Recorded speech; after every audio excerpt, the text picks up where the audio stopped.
Hello, I'm going to show you the general overview of TracCloud here at Texas A&M University, Corpus Christi. What you're going to want to do first is go to TracCloud.TAMU-CC.edu and it'll log you in if you are on campus. If you are off campus, you will log in using Duo. A few things to note here in the dashboard. You have your welcome message, you have your appointment, you have a way to schedule appointments, and other bits of information. Now here you have your daily view of what appointments you have that day. You can also switch to a weekly view. As you can see here, John Doe had an appointment with Amy on Monday. To schedule an appointment as a student, you're going to want to go to schedule an appointment, look for first available, and where it says schedule an appointment, choose a subject. In your case, you're going to have a list of your courses and whatever help you need with, select that course. In this case, this John Doe isn't registered in any courses at the moment, so we can select other and schedule an appointment for other services. Now this is a reason specific. So in this case, let's say John Doe needed help with peer tutoring, you would select that. Supplemental instruction, you would select that. Writing assistance, and so forth. In most cases, when it comes to peer tutoring and the course you have selected, so in this case I have other and peer tutoring. If I hit search, I see that nothing shows up. And why is that?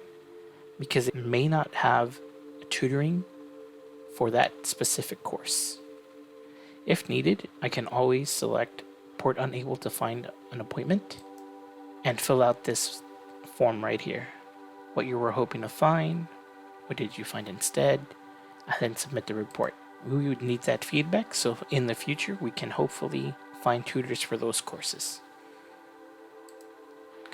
Now let's do an example where I need assistance with writing. Writing doesn't require any subject in particular.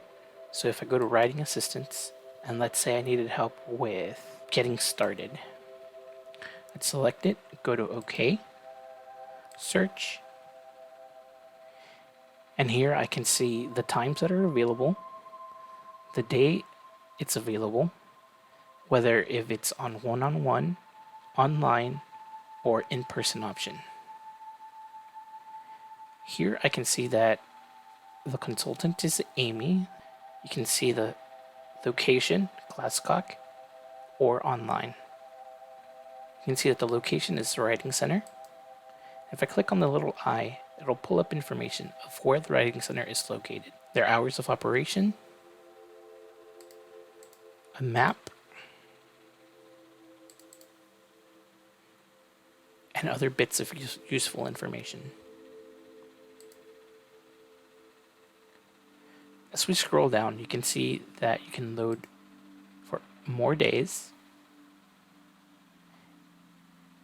and the consultants that are available those days. If you are looking for something in specific, you can click on these three dots right over here, select the specific days. Let's say I'm looking for something Tuesday and Thursday. That's one-on-one at the Writing Center.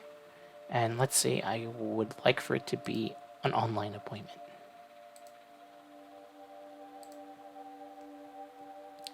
As you can see, it filtered out just the Tuesday. And if I load more,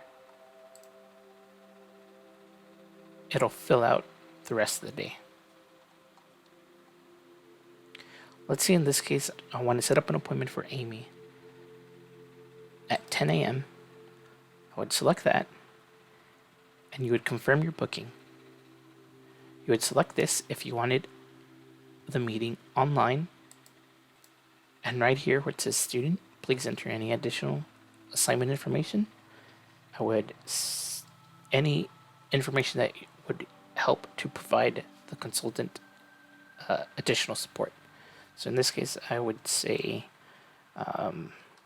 Not too sure how to get started with my history paper. And then you'd confirm,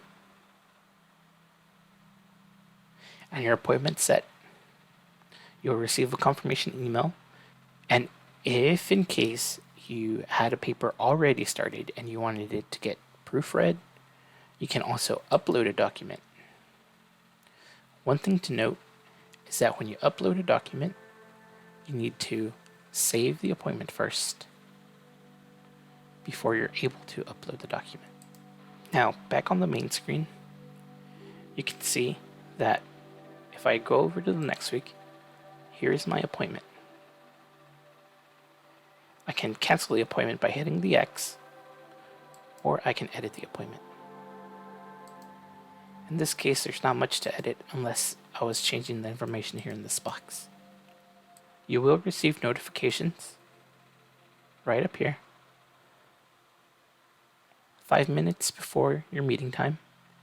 At the time of the meeting, you'll receive another additional notification saying that you're able to log in using the online whiteboard. And that's all there is to it, really.